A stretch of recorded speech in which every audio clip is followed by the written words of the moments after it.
तो इस वीडियो में बात करते हैं हम रिंग स्ट्रक्चर ऑफ कार्बोहाइड्रेट। ठीक है, रिंग स्ट्रक्चर ऑफ कार्बोहाइड्रेट हमने पिछली वीडियो में कर लिया था, लेकिन रिंग स्ट्रक्चर रह गए थे इसमें, तो वो मैं अभी आपको करवाता हूँ। तो हमारी बुक में कितने रिंग स्ट्रक्चर दिए हुए हैं? 3, 1, 2 और ये 3। सबसे पहले इसमें दिया हुआ है हमारे पास राइबोस का 5 कार्बन का। ठीक है, फिर दिया हुआ है हमारे पास उन्होंने ग्लूकोज का 6 कार्बन है। ये अल्डो शुगर है। ठीक है, अल्डो पिछली वीडियो में आपको बताया हुआ है कैसे आपने याद करना है आपने जर्ग से। ठीक है, वो मैंने बताया था पिछली वीडियो में आपको। नेक्स्ट उन्होंने दिया हुआ है हमारे पास फ्रुक्टोज का रिंग स्ट्रक्चर दिया हुआ है, फ्रुक्टोज का। ठीक है, तो ये उन्होंने ये भी 6 कार्बन, लेकिन ये है कीटो शुगर। ठीक है, तो इसमें आपको मैं तीनों से स्ट्रक्चर बताऊंगा। इजी सा तरीका यार। देखो ये 5 कार्बन है, तो ये आपने बना देना सीधा ये कोठी सी बना देनी है। ठीक है, बन गई। नीचे 2H, ये OH, इसका ये रह गया, ये ऊपर OH और यहाँ पे CH2OH जो रह गया। ठीक है, मतलब के बाहर लगाने हैं सारे क्या लगाने हैं? बाहर। और जो दूसरी तरफ होगा ना वो H होगा। मेरी बात समझ लग रही है कि इस तरफ तो मैंने लगा दी ना OH। ठीक है, तो जो दूसरी तरफ होगा वो खुद ही समझ जाना कि वो H है। यहाँ पे मैंने सिंप्लीफाइड इसलिए किया है कि बच्चों को फिर समझ नहीं लगती कि OH अंदर आना था कि बाहर। ठीक है, इसमें देखो सिंपल सा है, यहाँ पे O लगा हुआ था। ठीक है, सिंपल सा है, दोबारा बना के दिखा देता हूँ। कोठी सी बनानी है ऐसे राइबोस की। ठीक है, यहाँ पे OH, यहाँ पे OH और यहाँ पे OH और जो लास्ट में रहेगा CH2OH। ठीक है, सिंपल सी डायग्राम है। अच्छा, ये तो होगा हमारे पास राइबोस का। आगे आता है ग्लूकोज का। ये थोड़ा सा है, इसमें आपने क्या याद करना है मैं बताता हूँ। यहाँ पे आपने बनानी है बेंजीन आपने बनानी है। वो तो हमने कितनी दफ़ा बनाई हुई है बेंजीन। ठीक है, यहाँ पे हमने रखना है O। तो इसमें आपको दिखाता हूँ कि यहाँ पे बाहर OH, फिर यहाँ पे बाहर OH, इसका अंदर OH, फिर इसका जो रह गया इसका भी बाहर OH और जो लास्ट वाला है उसका CH2OH। जो लास्ट में रह जाता है ना उसका फिर CH2OH लगाते हैं। ठीक है, तो उसमें पहले नंबर वाली कार्बन, दूसरे नंबर वाली कार्बन, फिर तीसरे नंबर वाली। तो इसमें देखो कि जो 3rd नंबर वाला कार्बन है ना, 3rd, इसका लगाओ अंदर की तरफ। ठीक है, तो इसको मैं कैसे याद करता हूँ कि एक सिंपल सी ट्रिक है इसमें। सिंपल सा याद करने का तरीका है कि जैसे बच्चों को नहीं याद कराते बे अलिफ बे, तो पहले 2 बाहर फिर एक अंदर फिर बाहर। समझ लगी है? पहला बाहर OH, फिर बे से अगला बाहर OH और फिर अलिफ से अंदर OH, फिर आगे वाला फिर बाहर OH। ठीक है, तो ये आप ऐसे भी याद कर सकते हो। तो उन्होंने बुक में कैसे बनाया, टिल्ट करके थोड़ा सा बनाया बेंजीन को। तो मैं भी चले टिल्ट करके बना देता हूँ। ऐसे बनाया बेंजीन को उन्होंने, ऐसे 6 कॉर्नर और ऐसे बनाया हुआ है। ठीक है, तो ये बाहर आ गया, ये बाहर आ गया, यहाँ पे O लग जाएगा। ठीक है, जिस जगह से O लगना है ना, जिस जगह पे O लगना है, फिर आपने बे स्टार्ट करनी है। ठीक है, यहाँ पे बे, फिर अलिफ अंदर। ठीक है, फिर OH ये बाहर, और जो लास्ट रह गया उसमें क्या लगना है लास्ट पे?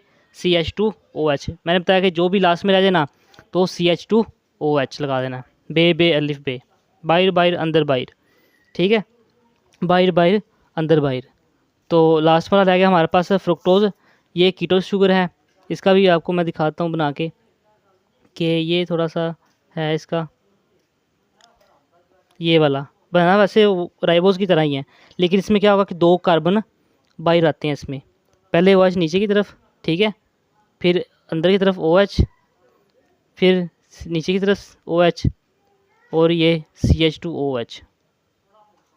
यहाँ पे सॉरी CH2OH। तो ये सिंपल है। ये पहले CH2O नीचे की तरफ बाहर है। ठीक है, फिर ऊपर की तरफ बाहर है, ऐसे ही है ना। फिर ये OH अंदर की तरफ है और ये OH बाहर की तरफ है, मतलब अल्टरनेट पोजीशन है ना। ये CH2O नीचे की तरफ, फिर जो CH2O लगाना है वो ऊपर, फिर ये अंदर एक और एक बाहर। तो ये बन जाता है फ्रुक्टोज का। इसको कहते हैं फ्रुक्टोफ्यूरानोज हो गया। ये जो ग्लूकोज का है इसको कहते हैं ग्लूकोपायरानोज। ठीक है, ग्लूकोपायरानोज। और जो राइबोस का उसको कहते हैं राइबोफ्यूरानोज। 5 कार्बन राइबोस आ गया। फिर हमने देखा ग्लूकोज का बेंजीन जैसा, बाहिर बाहिर अंदर बाहिर, बे बे अलिफ बे जो देखा हमने, ठीक है। और लास्ट में फ्रुक्टोज जो अल्टरनेट पे लगाया था, ये अल्टरनेट, ये इसका अल्टरनेट, और ओ एच का अल्टरनेट ऊपर, और एच का अल्टरनेट नीचे। अच्छा, नेक्स्ट सेगमेंट की तरफ मूव करते हैं। मैंने आपको पिछली दफ़ा जो मैंने बनाई थी उसमें आपको मैंने मोनोसेक्राइड का स्ट्रक्चर बताया था। मोनोसेक्राइड का एक मैंने रोबोट बना के दिखाया था। ये रोबोट कैसा था कि ये रोबोट है उसका मोनोसेक्राइड, ये उसकी आंखें, ये कान, कान एक में कान में 3 और ये 7, ऊपर 2 एंटीना लगे हैं, एक में एल लिखा, एक में पी, लिपिड और प्रोटीन। फिर यहाँ पे नीचे उसका स्ट्रक्चर पूरा बनाता हूँ अगर, तो ये ठीक है। तो मैंने बताया था कि इसका नाम ग्लाइको है, ग्लाइको मिलेगा लिपिड के साथ, तो ग्लाइको लिपिड, ग्लाइको प्रोटीन, और ये सेल वाल के में इम्बेड होते हैं। तो बनता ये फोटोसिंथेसिस से बनते हैं, फोटोसिंथेसिस से, और बनाते क्या आगे जाके वेरियस प्रोडक्ट्स बनाते हैं, वेरियस प्रोडक्ट्स, ठीक है। ये ग्लूको यानी कि जो कार्बोहाइड्रेट होते हैं। तो ये तो मोनोसेक्राइड का स्ट्रक्चर बता दिया था आपको। तो आज का हमारा टॉपिक था ओलिगोसेक्राइड, ओलिगोसेक्राइड्स, ठीक है। ओलिगोसेक्राइड, ओलिगो का मतलब क्या होता है? फ्यू। ओलिगो क्या मतलब होता है? फ्यू, ठीक है। फ्यू सेक्राइड मतलब शुगर। शुगर किसको कहते हैं? कार्बोहाइड्रेट को ही शुगर कहते हैं। शुगर किसको कहते हैं? कार्बोहाइड्रेट को। तो उस फ्यू शुगर, यानी कि इसमें क्या होगा कि ये जो ये थे ना हमारे पास मोनोसेक्राइड, ये वाले भाई, ये ठीक है, 2 एंटीना ऊपर, तो ये फिर आगे ये मिलेगा इसके साथ, मतलब जो ओलिगोसेक्राइड ना उसमें एक मोनोसेक्राइड तो नहीं ना होना। इसमें कार्बन में बनाता हूँ 7 और यहाँ पे बनाता हूँ 3, ठीक है। यहाँ पे भी 3 और यहाँ पे भी कान में 7, तो ये इसके साथ जुड़ा हुआ है, ठीक है। ऐसे यानी कि ये मोनोसेक्राइड है और ये भी क्या है? मोनोसेक्राइड। जब दोनों मिल जाएंगे आपस में तो क्या बन जाएगा? डाइसेक्राइड। अब देखो, डाइसेक्राइड होगा, या 3 होगा तो ट्राइसेक्राइड होगा। ऐसे कितने ही बना लो, जितने मर्जी बना लो आगे जाके, ठीक है। कितने बनाने हैं? जितने मर्जी नहीं बनाने, कितने बनाने हैं? 2 से लेकर 10 तक होते हैं मैक्सिमम, 2 से लेके 10 तक होते हैं, 2 to 10 मोलिक्यूल्स ऑफ मोनोसेक्राइड। तो एक ये वाला हो गया और एक ये वाला हो गया। इसमें एक में कितने कार्बन होते हैं? 3 से लेकर 7 तक, ठीक है। तो ये आपस में मिले होते हैं एक बॉन्ड के ज़रिए, तो उसको बॉन्ड को हम क्या कहते हैं? Glycosidic bond. Glycosidic bond, glycosidic bond से जुड़े होते हैं, इसी वजह से हमें इनको कहते हैं डाइसेक्राइड या पॉलीसेक्राइड, जिनको कह सकते हैं बाद में जब ज़्यादा जुड़ेंगे। तो मेरी बात आपको समझ लग गई है कि एक ये स्ट्रक्चर होगा, ठीक है, और एक ये स्ट्रक्चर होगा, ये मोनोसेक्राइड, ठीक है, और ये पूरा मोनोसेक्राइड। एक मोनोसेक्राइड से में कितने होते हैं कार्बन? 3 से लेकर 7 तक। आई रिपीट, एक मोनोसेक्राइड में 3 से 7 तक होते हैं, और जब ये आपस में जुड़ते रहेंगे तो कार्बन भी बढ़ते रहेंगे। अच्छा, यहाँ पे एक मैं आपको क्वेश्चन अगर दूँ तो आप सोल्व करोगे उसको, क्वेश्चन को? चलिए देखते हैं आप कर सकते हो कि नहीं। Which of following has glycosidic bond. तो ये आपके पास एमसीक्यूज है। Which of following has glycosidic bond. अब एमसीक्यूज आपको देता हूँ। मैनोज, ये आपने सोल्व करना है खुद ही। गैलेक्टोज, फिर आपको देता हूँ मैं लैक्टोज, और लास्ट वाला नन, ठीक है। आपसे को ये आप खुद एमसीक्यू वीडियो पॉज करो और ये एमसीक्यूज देखो कि ये आपसे सोल्व होता है कि नहीं। तो मैं आपको बताता हूँ जिसमें which of following has glycosidic bond. अच्छा, तो सबसे पहले तो मैं देखता हूँ कि मैनोज है। मैनोज क्या है? मोनोसेक्राइड। तो मोनोसेक्राइड का ऐसा स्ट्रक्चर होता है, मोनोसेक्राइड का ऐसा होता है, ठीक है। कोई इसमें एल और पी और 3 से लेकर 7 तक कार्बन, ठीक है। तो कोई मैं देख रहा हूँ कोई इसमें कोई बॉन्ड शांड नहीं है, मोनोसेक्राइड क्योंकि होता है इसमें, ठीक है। जो लैक्टोज है वो भी मोनोसेक्राइड है, तो इसका सेम स्ट्रक्चर ये बनेगा। अच्छा, लैक्टोज देखो, अब लैक्टोज क्या होता है? मिल्क शुगर, यानी कि ये क्या है? डाइसेक्राइड, ठीक है। ये क्या है? डाइसेक्राइड। तो 2 बनेंगे इसमें, ये रोबोट क्या बनेंगे? 2। तो ये रोबोट आपस में जुड़े होंगे यहाँ से। तो ये देखो, अब ये जुड़े हुए हैं, किससे जुड़े हुए हैं? ग्लाइकोसिडिक बॉन्ड से। तो हमारे पास राइट आंसर क्या बन जाएगा? लैक्टोज, ठीक है। तो इस तरह के आपको एमसीक्यूज आ सकते हैं। एक और एमसीक्यूज आएगा तो वो मैं इंशाल्लाह नेक्स्ट वीडियो में आपसे डिस्कस करूँगा। तो मेन हमारा टॉपिक था, इसमें ट्रिक आपको बतानी थी मैंने। तो मैं अगर इसको हाफ कर लूँ तो हमारे पास मेन क्या था इसमें? मैंने आपको बतानी थी ओलिगोसेक्राइड की ट्रिक। ओलिगोसेक्राइड की मैंने आपको ट्रिक बतानी थी इसमें, तो वो मैं आपको अभी बताता हूँ कि ओलिगोसैकेराइड में आपने याद करना है डाइसैकेराइड, डाइसैकेराइड, ठीक है। तो मैं आपको डाइसैकेराइड बताता हूँ। जैसे हम पढ़ते हैं ना, तो हमारा, अगर आप किप्स में पढ़ते हो, किप्स में पढ़ते हो या स्टेप में पढ़ते हो, तो उसमें क्या होता है, हमारे पास एलएमएस होता है। एलएमएस आप ओपन करते हो, उसमें जो टेस्ट सोल्व करने होते हैं वगैरह वगैरह, तो उसके एलएमएस से हमने ट्रिक्स याद करनी है। उस वो क्या है, एलएमएस, ठीक है, एलएमएस। एलएमएस से क्या कैसे याद करेंगे, ये देखो, लैक्टोज, माल्टोज और फिर सुक्रोज। लैक्टोज, माल्टोज, सुक्रोज, ये 3 डाइसैकेराइड हैं। तो आपने जब जैसे जैसे मैं लिखूँगा ना ऊपर, आपने भी वैसे लिखना है। यहाँ पे हम लिखेंगे बीटा अल्फ़ा, बीटा अल्फ़ा, ठीक है। एलएमएस लिख दिया, ऊपर लिखा बीटा अल्फ़ा, नीचे लिखना है 14 14 14 12, ठीक है, 14 14 12। तो ये लिख दिया, 2 चीज़ें होगी। और नीचे आपने सबसे लिखना है GG 2G GF, GG 2G GF। मेरी बात सुनो, अब हमने 3 चीज़ें लिखी हैं। पहले तो हमने लिखा बेस पे एलएमएस, ठीक है, एलएमएस लिख दिया। फिर हमने लिखा बीटा अल्फ़ा, ठीक है, फिर 14 14 12 और GG 2G GF। ये हमारी सारी ट्रिक है। आप एक ही इस ट्रिक से सारे एमसीक्यू सोल्व कर सकते हो। जैसे मैं अब इसको एक्सप्लेन करता हूँ कि लैक्टोज़ है, लैक्टोज़ में कौन सी लिंकेज है, उसमें मैं बता सकता हूँ कि 1,4 beta glycosidic, beta 1,4 glycosidic linkage, beta 1,4 glycosidic linkage. और इसकी अगर हाइड्रोलिसिस करें तो क्या बनेगा, ग्लूकोज, ग्लूकोज बनेगा हाइड्रोलिसिस, और प्लस ग्लैक्टोज, ग्लूकोज और ग्लैक्टोज। अब देखो ये ग्लैक्टोज आ गया ना, मोनोसैकेराइड। तो ये देखो मैंने ऊपर एमसीक्यूज में लिखा था ग्लैक्टोज क्या है, मोनोसैकेराइड।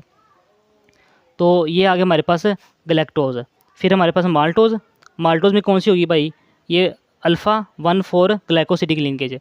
तो इसकी हाइड्रोलिसिस करेंगे तो 2 मॉलिक्यूल ऑफ ग्लूकोज बनेंगे। ये जो नीचे है ना, ये वाला, ये हाइड्रोलिसिस की प्रोडक्ट है, हाइड्रोलाइसिस, ठीक है। 2 ग्लूकोज के मॉलिक्यूल बनेंगे। और जो सुक्रोज है, सुक्रोज में कौन सी होगी, alpha beta 1,2 glycosidic linkage, alpha beta 1,2 glycosidic linkage. तो उसकी हाइड्रोलिसिस क्या बनेगा, ग्लूकोज प्लस फ्रुक्टोज, ठीक है। ये आप हमारी मेन होगी। तो आपने जो सुक्रोज है, इसमें आपने 1-2 बातें याद करनी है। कि एक बात ये आपने ये करनी है कि non reducing, non reactive, non reactive transport disaccharide. तो ये आपने चीज़ें याद करनी है बस। अब मैंने आपको माइंड मैप बना दिया इसमें कि लैक्टोज, माल्टोज, सुक्रोज, एलएमएस याद करना है। ऊपर बीटा अल्फ़ा, नीचे 14 14 12, ठीक है। और GG 2G GF। तो इंशाल्लाह मैं जब नेक्स्ट वीडियो बनाऊंगा ना, तो आपकी इसमें प्रैक्टिस करवाऊंगा। अभी तो मैंने वो भी मेरा बनानी है एमसीक्यूज़ का, तो मैंने इसमें करा देनी थी, लेकिन अब वो नेक्स्ट वीडियो में इंशाल्लाह मैं प्रैक्टिस कराऊंगा आपको। तो आगे मैं आपको बताता हूँ उसकी ट्रिक पॉलीसैकेराइड की। ये जो मैं ट्रिक बनाता हूँ ना, ये मैं खुद से बनाता हूँ। तो ऐसे नहीं कह देना कि ये फजूल है। इसमें जब आपको मैं एमसीक्यूज़ करवाऊंगा ना, तो आपको पता चलेगा कि आप कितनी इजीली ये एक लफ्ज़ से आप एमसीक्यू सोल्व कर लेते हो। तो ये आपने अच्छी तरह एक दफ़ा लिख लेनी है। फिर मैं जब आपको प्रैक्टिस करवाऊंगा ना, तो तब आप देखना कि कितनी आपके लिए यूज़फुल होती है। इस वीडियो में, ये तो वीडियो लंबी बन रही है, इसी वजह से मैं नहीं बता रहा अभी। तो इसमें आपको मैं बताता हूँ पॉलीसैकेराइड में कि GR थी हमारी, ठीक है, सारी GR थी। मतलब क्लास की 2-3 GR जो होती हैं, वो सारी GR क्या करती हैं, चाय पीती हैं, ठीक है, चाय। तो ठीक है, तो इसमें आपको याद करना है सब GR सी चाय, ठीक है। तो उस जैसी चाय पीती हैं, GR जैसी। तो आपने करना है सब GR सी चाय, ठीक है, सब GR सी चाय। ये आप 1-2 दफ़ा करोगे ना, तो आपके माइंड में बैठ जाएगी सब GR सी चाय, ठीक है। तो अब इसके में जनरल बातें आपने याद रखनी कि ये जो सारे हैं ना, 1 2 3 4, ये सारे हैं होमोपॉलीसैकेराइड। पहली बात तो आप ये याद रखोगे कि ये होमोपॉलीसैकेराइड, ठीक है। ये सारे क्या हैं, होमोपॉलीसैकेराइड। तो मैं आपको बताता हूँ कि ये स्टार्च है, ये ग्लाइकोजन है, ये सेलुलोज है, और ये काइटिन। और नीचे जो सब में मैंने हेडिंग लिखी है ये B। तो ये मैंने लिखा है कि जो स्टार्च है वो ब्लू कलर देता है विद आयोडीन, स्टार्च की वो ब्लू कलर विद आयोडीन। ऐसे glycogen with red colour with iodine, ठीक है। और chitin, cellulose, cellulose give no colour with iodine, और लास्ट वाला काइटिन। ठीक है, तो ये पहले आप ये मैंने बना दिया सब GRC चाय, स्टार्च, ग्लाइकोजिन, सेलुलोज, काइटिन। ठीक है, ये बात एक मैंने इन तीनों में ये फॉलो होगा कि ये सारे क्या हैं, होमोपोलिसक्राइड। दूसरी बात ये देनी है कि लिखनी है कि all yield glucose on hydrolysis. ठीक है, हाइड्रोलिसिस जब करते हैं ना तो ये सारे ग्लूकोज हमें प्रोड्यूस करके देते हैं, तो ये आपकी होगी। तो नेक्स्ट मैं बात करूँगा इनकी, मैंने जब आपको बताया था, जैसे मैंने आपको बताया था उसमें LMS में, तो इसमें भी आपने क्या करना है कि अल्फ़ा बीटा बीटा, ठीक है, अल्फ़ा बीटा बीटा, यहाँ पे आपने लिखना है 14-16 और 14-14। ठीक है, ये आपको अब पता लग ही गया होगा कि ये क्या है, कि इसमें 1,4 ग्लाइकोसिडिक लिंकेज भी है और अल्फ़ा 1,6 ग्लाइकोसिडिक लिंकेज भी है, और इन दोनों में भी है। और इसमें जो सेलुलोज है, ये क्या आ जाता है, सेलुलोज है, इसमें क्या है, β14, और यहाँ पे काइटिन में भी क्या है, β14। अच्छा, ये इतनी बात होगी। अब ये देखो, ये जो पहले दो हैं ये वाले, ये हमारे पास करते हैं as a energy storing substance, energy store करते हैं। ठीक है, एनर्जी स्टोरिंग होमोपोलिसक्राइड। और जो लास्ट वाले दो हैं ये हमारे पास स्ट्रक्चरल हैं, स्ट्रक्चरल रोल प्ले करते हैं। ठीक है, अब ये थोड़ी वास्ट है मेरी ट्रिक, लेकिन आपको एक दफ़ा लिखोगे ना या एक दो दफ़ा समझोगे सब GRC चाहे, तो आपको इजी लगने लग जाएगी, आप 1 मिनटों में ये हल कर लोगे MCQs। ठीक है ना। तो अब एक और चीज़ मैं रहेगी इसमें, कि इसमें आपने काइटिन में 2-3 बातें याद करनी है। जैसे हमने LMS में याद किया था ना सुक्रोज़ के 2-3 बातें, कि नॉन रिड्यूसिंग है, नॉन रिएक्टिव है और ट्रांसपोर्ट डाइसक्राइड है। ठीक है, इसमें काइटिन में आपने करनी है एक्सोफंगल नाग। ठीक है, नैग भी बोलते हैं, एक्सोफंगल नाग। या एक्सोस्केलेटन में काइटिन होता है, फंगल सेल वाल में होता है, और एनास्टाइल ग्लूकोजामीन इसका सब यूनिट होता है। ठीक है, और पहले नंबर पे ये अर्थ क्रस्ट में अबंडेंट होता है और सेकंड नंबर पे ये अबंडेंट होता है। तो ये थी आज की ट्रिक। नेक्स्ट मैं सेकंड में कोशिश करूँगा इससे ट्रिक ना जो मैंने बनाई है, तो इसी ट्रिक से मैं आपको MCQ जब सोल्व करवाऊँगा ना, तो आपको ये ट्रिक है ना ये हलवा लगने लग जाएगी। बकरी सवाल होते हैं, बकरी जैसे छोटे छोटे, वो आपको 1 मिनटों में, चुटकियों में आपने सोल्व कर देने हैं। तो मेरी आपसे ये रिक्वेस्ट है कि आपने ये वीडियो देख लिया ना, तो नेक्स्ट वीडियो आपने छोड़नी नहीं है। जब मैं अपलोड करूँगा तो आप नेक्स्ट वीडियो देखोगे, तो इन्हीं ट्रिक से मैं आपको MCQs, देखो ना कितने मुश्किल आपको MCQs सोल्व करवाऊँगा। तो ठीक है, आप पढ़ाई करते रहो। अल्लाह हाफिज़।